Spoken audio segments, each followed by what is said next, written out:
اعوذ باللہ من الشیطان الرجیم، بسم اللہ الرحمن الرحیم۔ حمد و ثناء اس اللہ رب العزت کی بارگاہ میں کہ جو ذات خود حق بھی ہے اور حق کو پسند کرنے والی اور باطل سے نفرت کرنے والی ذات ہے، اور درود و سلام اللہ رب العزت کے ان برگزیدہ بندوں پر کہ جنہوں نے اللہ رب العزت کی طرف سے انسانیت تک حق کا پیغام پہنچایا۔ سب سے پہلے تمام سامعین کو ساگر نقوی کا سلام پہنچے۔ سامعین کرام، آج کی اس ویڈیو میں ان اعتراضات کے حوالے سے بات کرنا چاہتا ہوں کہ جو مسلسل قربانی کربلا سے منسوب جو شبیہات ہیں ان پہ مسلسل اٹھائے جا رہے ہیں، ان کے حوالے سے مسلسل بدعات کی جو مسلسل صدائیں بلند ہیں، تو میں ان شبیہات کے حوالے سے آج کچھ گزارشات کرنا چاہتا ہوں۔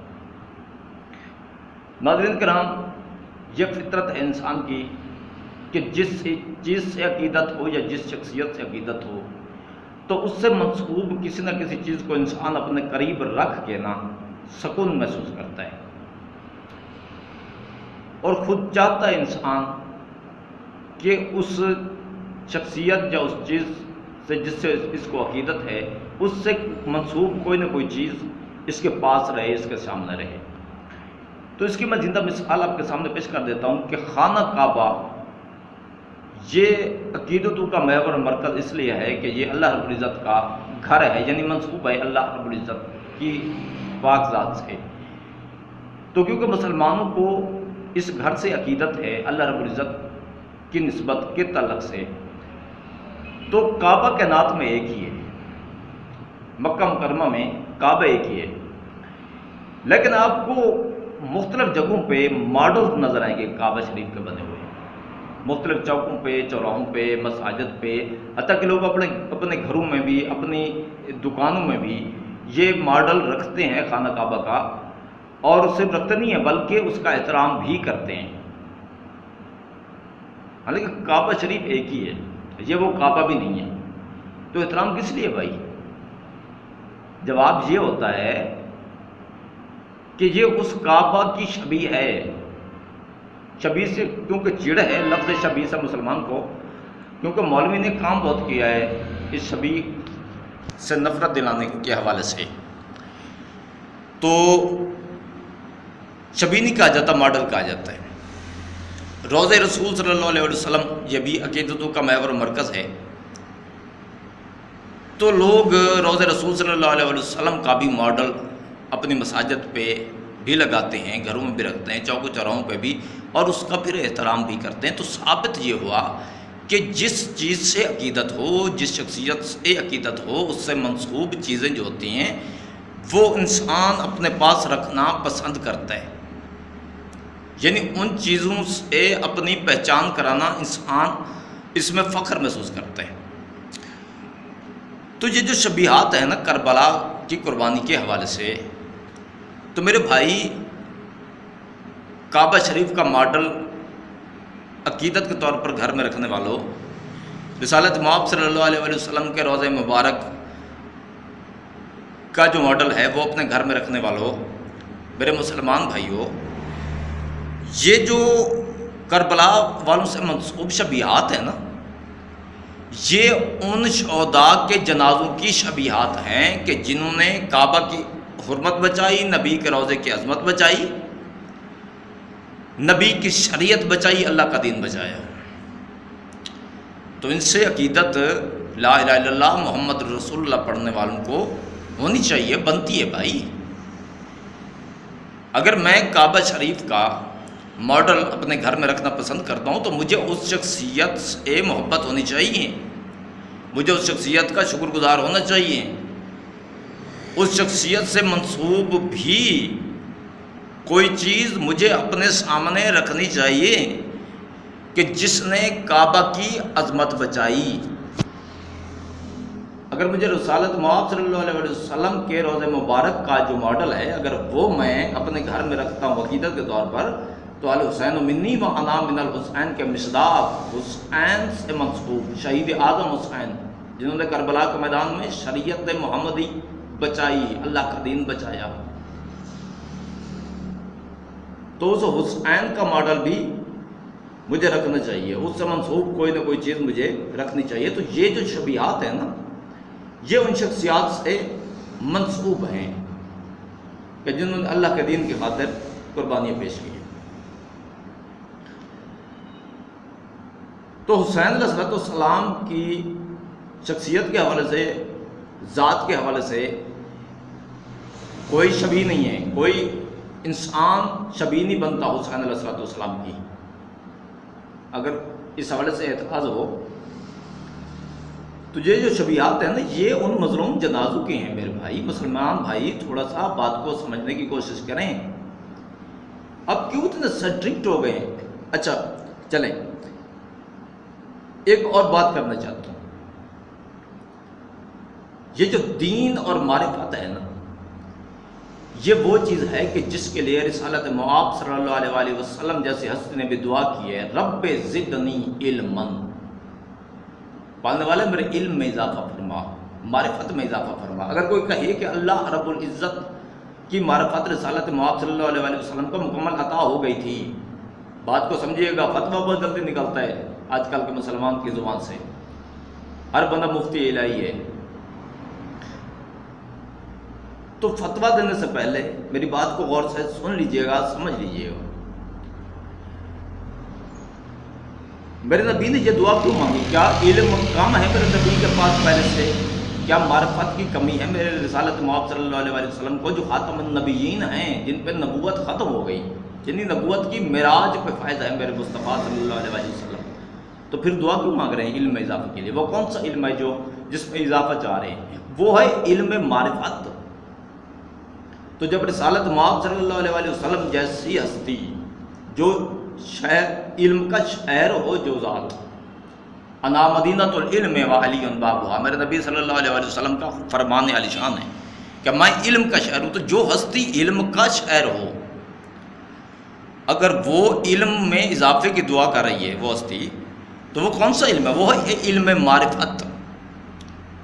اب اگر کوئی کہے کہ یہ جو معرفت ہے وہ رسالت مآب صلی اللہ علیہ وآلہ وسلم کو اللہ رب العزت کی مکمل عطا ہو گئی تھی، میرے بھائی، اگر معرفت خدا مخلوق مکمل حاصل کر لے، کوئی بھی صفت ہے، اگر اس کو مکمل پہچان لے، اللہ رب العزت کی کسی صفت تک مکمل رسائی حاصل کر لے انسانی سوچ اور فکر، تو وہ محدود ہو جائے گی، لامحدود نہیں رہتی۔ جبکہ اللہ رب العزت کی تمام تر جو صفات ہیں وہ لامحدود ہیں۔ تو جب رسالت مآب صلی اللہ علیہ وآلہ وسلم جیسی ہستی، جن کے پاس علم کی بھی کمی نہیں ہے، معرفت کی بھی کمی نہیں ہے، وہ دعا مانگ رہے ہیں، تو پھر اس سے انسان کو سبق یہ مل رہا ہے کہ انسان کو رکنا نہیں چاہیے، اپنے آپ کو پابند نہیں کر دینا چاہیے، جس طرح کہ ہم لوگوں نے اپنے آپ کو پابند کر دیا ہے اپنی اپنی فقہ کے حوالے سے۔ علم ہے، اس کی کوئی حد نہیں ہے، معرفت ہے، اس کی کوئی حد نہیں ہے۔ اگر ہم اپنی فقہ تک رک جائیں گے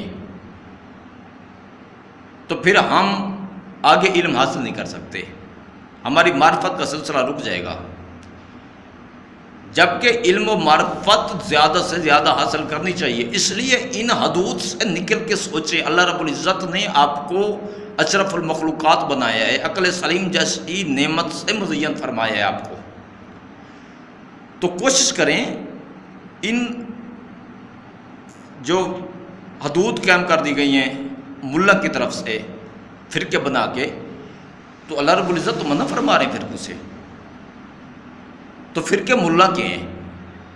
اللہ رب العزت فرما رہے ہیں وَتَعْصِمُوا بِحَبْلِ اللَّهِ جَمِيعًا وَلَا تَفَرَّقُوا، تفرقوں میں مت پڑنا۔ تو فرقہ اللہ رب العزت کی بارگاہ میں ناپسندیدہ چیز ہے، قابل نفرت چیز ہے۔ تو ان سے تھوڑا سا بالا تر ہو کے اگر فرقوں کے پابند رہیں گے، علم رک جائے گا، ایک حد تک ہم علم اپنے پاس رکھ سکیں گے، اس کے بعد آگے زیرو، معرفت بھی رک جائے گی۔ اگر فرقوں سے بالا تر ہو کے ریسرچ کریں گے نا، یہی تو ہوتا ہے سکالر، وہ حدود میں رہنا پسند ہی نہیں کرتا، تمام تر حدود کو توڑ کے وہ ہر زاویے سے کڑی سے کڑی ملا کے حق کو تلاش کرنے کی کوشش کر رہا ہوتا۔ تو یہ چیز کرنی چاہیے، ہر انسان پہ واجب ہے یہ تو تھوڑا سا سوچئے کہ یہ جو شبیہات ہیں نا، یہ ان جنازوں کی شبیہات ہیں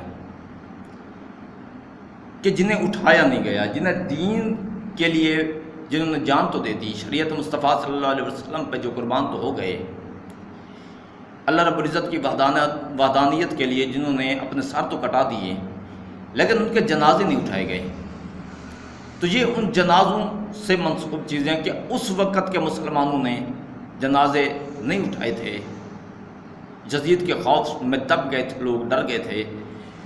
تو آج پیغام دیا جاتا ہے دنیا کو، نسبت کے طور پر وہ جنازے بنا کے پھر ان کو اٹھا کے احترام کے ساتھ ان کا احترام کر کے بتایا جاتا ہے کہ ہم جو مسلمان ہیں نا، ہم ان مسلمانوں پر لعنت کرتے ہیں، ہمارا ان سے کوئی تعلق نہیں ہے۔ اگر ہم ہوتے تو ہمارے ہوتے ہوئے نبی صلی اللہ علیہ وسلم کا گھرانہ نہ اجڑتا، ہم اپنے نبی کے گھرانے کے ساتھ ہوتے۔ اگر مارے بھی جاتے تو نصرت گھرانے رسول صلی اللہ علیہ وسلم میں مارے جاتے، نصرت فرزند رسول صلی اللہ علیہ وسلم میں مارے جاتے۔ یزید سے ہم برات کا اعلان آج بھی کرتے ہیں، اگر اس وقت ہوتے تب بھی ہم یزید سے نفرت کرتے، یزید پہ لعنت کرتے، یزید کے خلاف لڑتے۔ یہ اعلان ہوتا ہے میرے بھائی۔ آج مسلمان کسی امتی کا غائبانہ جنازہ پڑھتے ہوئے نہیں جھجک کرتا، نہیں ہچکچاتا۔ اب یہ جو غائبانہ نماز جنازہ، اس میں کیا ہوتا ہے بھائی؟ میت سامنے نہیں ہوتا، تصوراتی طور پہ اس کی شبیہ ہوتی ہے ذہن میں کہ اس کے جسد خاکی ہمارے سامنے رکھا ہے، تصوراتی طور پر شبیہ سامنے ہوتی ہے، جنازہ پڑھ لیا جاتا ہے، کوئی اعتراض نہیں ہوتا۔ تو نبی کے کسی عام امتی کا جنازہ تصوراتی طور پر اس کے جنازے کی شبیہ، اس کے جسد خاکی کی جو شبیہ ہے وہ ذہن میں رکھ کے جنازہ پڑھ لیا جائے، کوئی مسئلہ نہیں ہے عام امتی کا۔ تو شہید اعظم، مظلوم اعظم حسین، اگر اس کے جنازے کی شبیہ، جسے اٹھایا نہیں گیا، جسے پامال کر دیا گیا، جسے کفن نہ ملا، جسے دفنایا نہیں گیا، 3 دن حسین اور اس کے جانثاروں کی لاشیں بغیر کفن کے، بغیر دفن کے کربلا کی زمین پہ پڑی رہیں۔ یزید کے خوف سے مسلمانوں نے دفنایا تک نہیں، کوئی قریب نہیں بھٹکا، اور جو لواحقین تھے وہ قیدی ہو کے ان جنازوں کے قریب سے گزر گئے، رکنے تک نہیں دیا گیا۔ تو میرے بھائی تھوڑا سا غور کریں کہ ہم کس طرف جا رہے ہیں۔ اس نبی کے بیٹے کا جنازہ دنیا کو بتایا جاتا ہے کہ ایسے بھی کلمہ گو تھے، تاریخ میں آپ شاید ہو سکے دنیا کو بتایا جاتا ہے کہ آپ پڑھ لیں کہ ایسے مسلمان بھی تھے کہ جنہوں نے لا الہ الا اللہ محمد رسول اللہ تو پڑھا، لیکن گھر بھی اسی نبی کا اجاڑا۔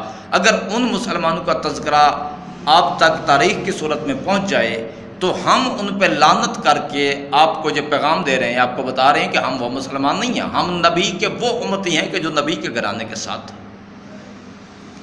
اگر آج ساتھ ہیں تو اس وقت بھی اگر ہوتے تو نبی کے گھرانے کے ساتھ ہوتے ہیں۔ یہ چیز ہے، تاریخ میں لکھا ہوا ہے، جنازے نہیں اٹھائے گئے تھے نبی کے گھرانے کے، مسلمانوں نے لا الہ الا اللہ محمد رسول اللہ پڑھنے والوں نے قتل تو کیا تھا، جنازے نہیں اٹھائے تھے۔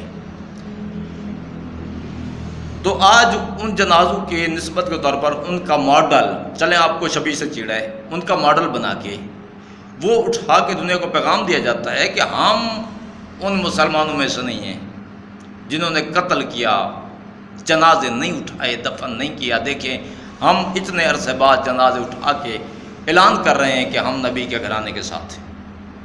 یہ شبیہات ہیں، اس میں بدعت کون سی آ گئی ہے یار؟ ماڈل ہیں یہ بھی ان مظلوم شہداء کا جو دین پہ قربان ہو گئے، جو شریعت مصطفیٰ کو بچاتے بچاتے جہان سے سدھار گئے، ان کے ان مظلوم جنازوں کی شبیہات ہیں جن پہ مرنے کے بعد بھی، قتل کرنے کے بعد بھی، سوری میں لفظ مرنے کا استعمال کر گیا، شہید زندہ ہے، میں اپنا یہ لفظ واپس لیتا ہوں، میں ان مظلوم شہداء سے معذرت کرتا ہوں۔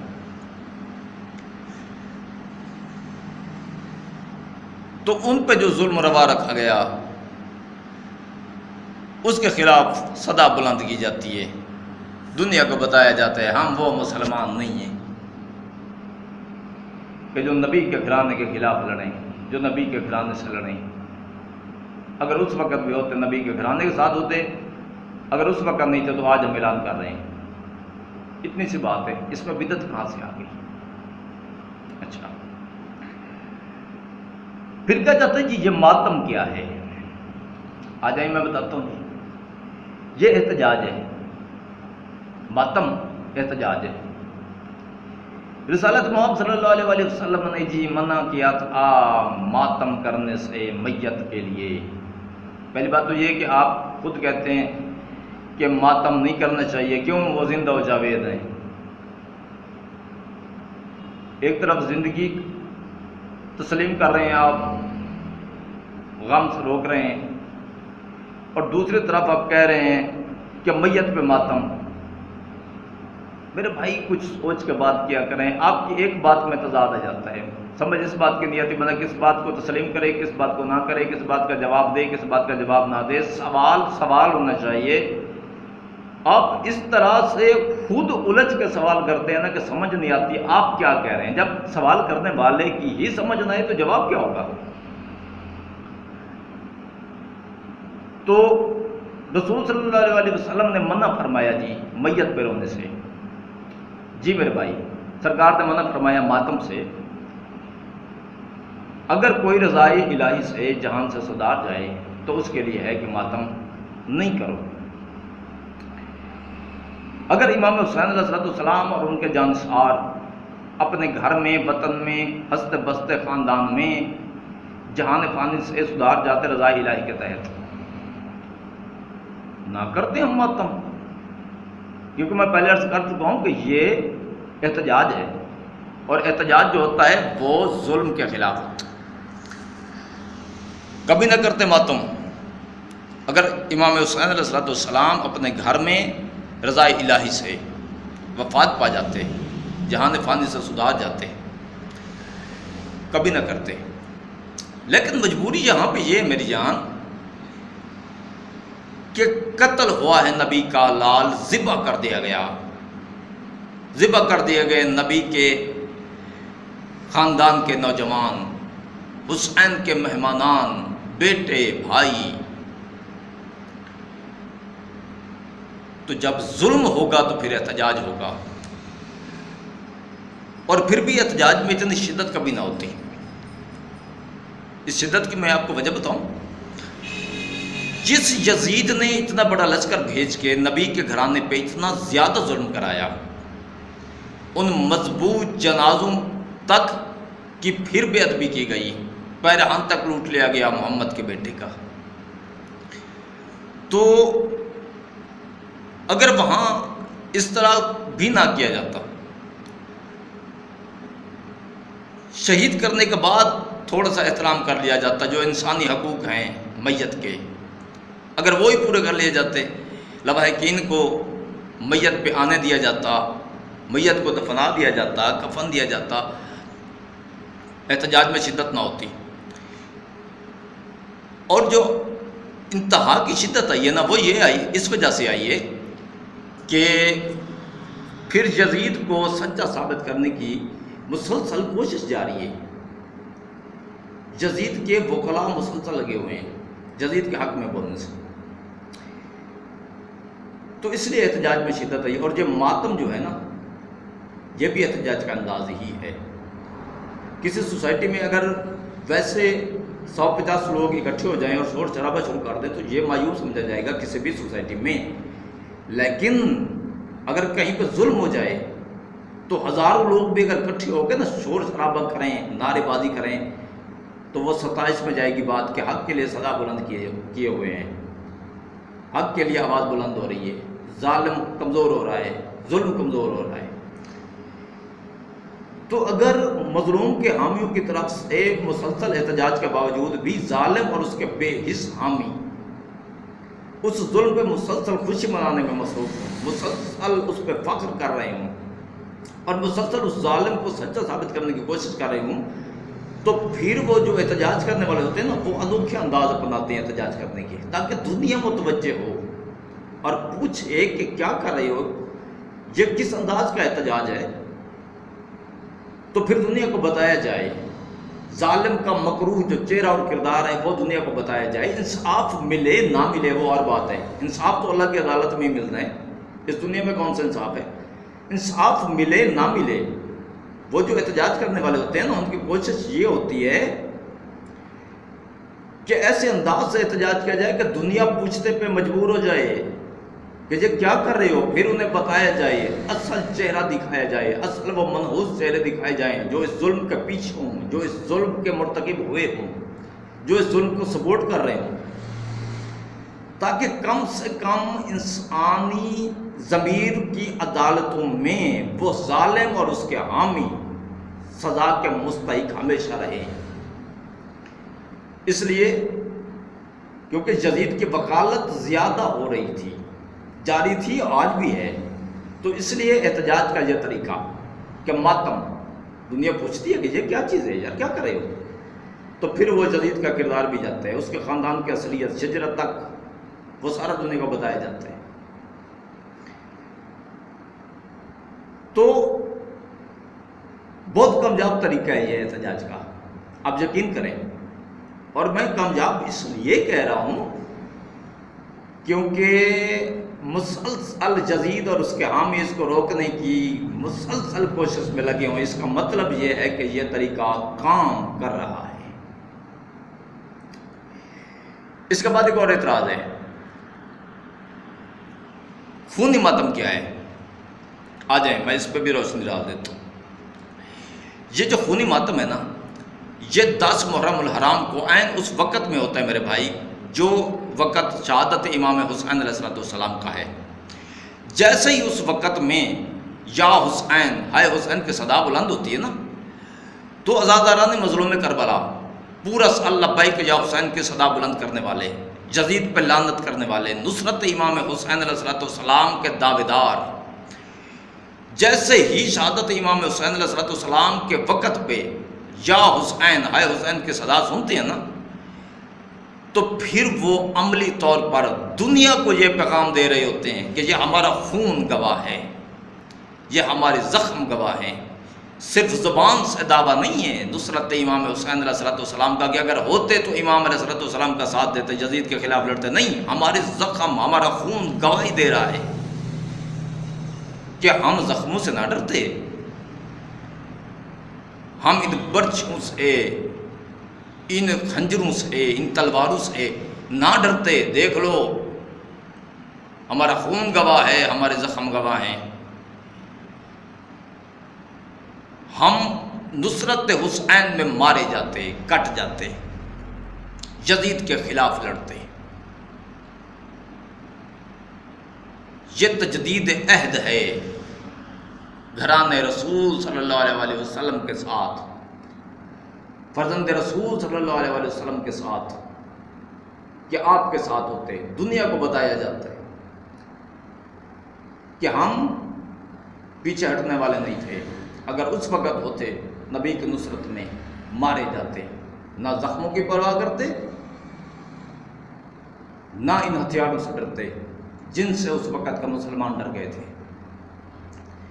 اس کے بعد وہ شبیہات اٹھا کے جو جلوس چلتے ہیں، پھر یہ پیغام دیا جاتا ہے کہ اس وقت کے مسلمان یزید کے خوف کی وجہ سے ان جنازوں کو بے وارث چھوڑ گئے تھے، جن کے ورثاء اور لواحقین کو قیدی کر کے ان جنازوں کے درمیان سے گزارت ہو گیا تھا، رکنے کی اجازت نہیں دی گئی تھی، دفنانے کی اجازت نہیں تھی، کفن پہنانے کی اجازت نہیں تھی۔ تو ہم اس وقت تو نہیں تھے، آج ہم اعلان کر رہے ہیں کہ ہمارا ان سے کوئی تعلق نہیں ہے جو نبی کے گھرانے کے جنازوں کو چھوڑ کے گھروں میں گوشہ نشین ہو گئے تھے یا خوشی منا رہے تھے۔ ہم اتنے عرصے بعد بھی، آج بھی نسبت کے طور پر، عملی طور پر اعلان کر رہے ہیں کہ اس وقت کے مسلمان ایک یزید کے ڈر سے نبی کے گھرانے کے مظلوم جنازوں کو چھوڑ گئے تھے، دفنایا نہیں تھا۔ ہم آج یزیدیت کے حملوں کے باوجود، یزیدیت کے دھمکیوں کے باوجود اپنے لاشیں اٹھا رہے ہیں، لیکن نبی کے گھرانے کے جو مخلصین تھے اور نبی کے گھرانے کے جو شہداء تھے، ان کے جو جنازے نہیں اٹھائے گئے نا، ان سے منسوب جو جنازے بنا کے ہم اٹھا کے اعلان کر رہے ہیں کہ ہم نبی کے گھرانے کے ساتھ ہیں، یزید سے نفرت کرتے ہیں، یزید کے خلاف ہیں۔ تو آج بھی مجھے سمجھ اس بات کی نہیں آتی کہ زبان پہ لا الہ الا اللہ محمد رسول اللہ مسلسل جاری ہے، لیکن جیسے ہی کربلا اور ان کے مظلوم جنازوں کی شبی وہ سامنے آتی ہے، شبی پہ پتھر فتووں کے تیر، اٹھانے والوں پہ واجب القتل کے الزام، مارنا، گولیاں برسانا، ہنسنا، خوشی کرنا جنازے دیکھ کے، اور پھر زبان پہ ہم عاشق رسول سیدنا حسین ہمارے، تو یہاں پہ مجھے ایک شعر یاد آ جاتا ہے، آپ سے شیئر کر دیتا ہوں۔ عجیب تیری سیاست، عجیب تیرا نظام، یزید سے بھی مراسم، حسین کو بھی سلام۔ تو میرے بھائی کچھ سوچئے گا، اس میں بدعت کیا ہے، اس میں قابل اعتراض چیز کیا ہے، ذرا غور کیجئے گا، سوچئے گا ضرور۔ آخر پہ اتمام حجت کے طور پر 1 یا 2 منٹ کا ایک پوائنٹ ہے، میں وہ بھی چلو آپ کے روگزار کر دو۔ سوال کیا جاتا ہے جی رسالت مآب صلی اللہ علیہ وآلہ وسلم نے کسی شہید کی شبیہ بنائی؟ میرے بھائی، رسالت مآب صلی اللہ علیہ وآلہ وسلم کے دور میں، ان کی حیات مبارکہ کے دوران جتنے بھی شہید ہوئے ہیں نا، وہ ان لوگوں کے ہاتھوں شہید ہوئے ہیں کہ جن کے ہاتھوں قتل ہونا متوقع تھا، یعنی مشرکین اور کافرین۔ تو جو بھی شہید ہوا ہے مسلمانوں کی طرف سے، اسے غسل بھی ملا، کفن بھی ملا، اس کا جنازہ بھی اٹھایا گیا، جنازہ پڑھا بھی گیا، دفنایا بھی گیا، یعنی میت کے جتنے حقوق ہوتے ہیں وہ سارے مسلمانوں کی طرف سے پورے کیے گئے۔ لیکن یہ جو کربلا والے ہیں نا، یہ مشرکین اور کافرین کے ہاتھوں نہیں مارے گئے، ظاہراً زبان سے لا الہ الا اللہ محمد رسول اللہ پڑھنے والے کے ہاتھوں شہید ہوئے ہیں، ان کے ظلم سے شہید ہوئے ہیں، ان کے ہاتھوں ذبح کر دیے گئے، نبی کا گھرانہ ذبح کر دیا گیا۔ تو اس لیے ان کی یادگار بنتی ہے، ان مسلمانوں سے برات کا اعلان بنتا ہے اور کرنا چاہیے، مسلسل کرنا چاہیے، مسلسل ہو رہا ہے، انشاءاللہ ہوتا رہے گا کہ جب بھی دنیا مسلمانوں کی ہسٹری پڑھے تو کم سے کم ان کے سامنے ایسا بھی ایک ماڈل ہونا چاہیے کہ جو انہیں اصل اسلام دکھائے۔ اگر یہ احتجاج رک جائے نا تو یزیدیت دنیا کے سامنے اصل اسلام بن کے چھا جائے، جتنی کوشش کی جا رہی ہے، جتنا خرچ کیا جا رہا ہے، جتنا حق کی صدا کو دبایا جا رہا ہے، تو یزیدیت ہی اسلام بن جائے۔ اگر یہ آزاداری سید الشہداء علیہ السلام رک جائے، تو یزید مرد آباد کا نعرہ رک جائے، تو پھر اسے امیر المومنین ثابت کرنے میں کسی کو دیر نہیں لگے گی۔ تو اگر اسلام کے حوالے سے امیر المومنین یزید دنیا کے سامنے آ جائے تو پھر اسلام جو سلامتی والا دین ہے، وہ دہشت گرد مذہب صرف کہا نہیں جائے گا، مانا جائے گا۔ ابھی کہا جا رہا ہے کہ اسلام دہشت گرد مذہب ہے یزیدیت کی حرکات کی وجہ سے۔ تو ہر لا الہ الا اللہ محمد رسول اللہ پڑھنے والے کو لبیک یا حسین کی صدا بلند رکھنی چاہیے، یہ اسلامی تقاضا ہے، وگرنہ اصل اسلام چھپ جائے گا اور یزیدیت اسلام کا روپ دھار کے دنیا پہ چھا جائے گی، جس سے اسلام جیسے امن والے دین سے لوگ خوف زدہ ہو جائیں گے۔ دین کے قریب کوئی نہیں بھٹکے گا، مسلمانوں کے قریب کوئی نہیں بھٹکے گا۔ سلامت و آباد رہیں۔ انشاءاللہ نیکسٹ جو ویڈیو ہے وہ بھی کچھ اعتراضات ہیں، ویڈیو کافی لمبی ہو گئی ہے تو کچھ اعتراضات اور ہیں میری نظر میں، تو میں ان کا تفصیل سے جواب دوں گا۔ فی الحال کے لیے سلامت و آباد رہیں۔ اس دعا کے ساتھ کہ میرا وطن سلامت رہے، میرے وطن پر مسلط سیاسی دہشت گردی یہ مالک ختم فرمائے، سیاست دہشت گردوں کو مالک نیست و نابود فرمائے اور اس عوام کو سکھ کا سانس لینا نصیب ہو۔ وسلام فی امان اللہ۔ پاک آرمی زندہ باد، پاکستان پائندہ باد۔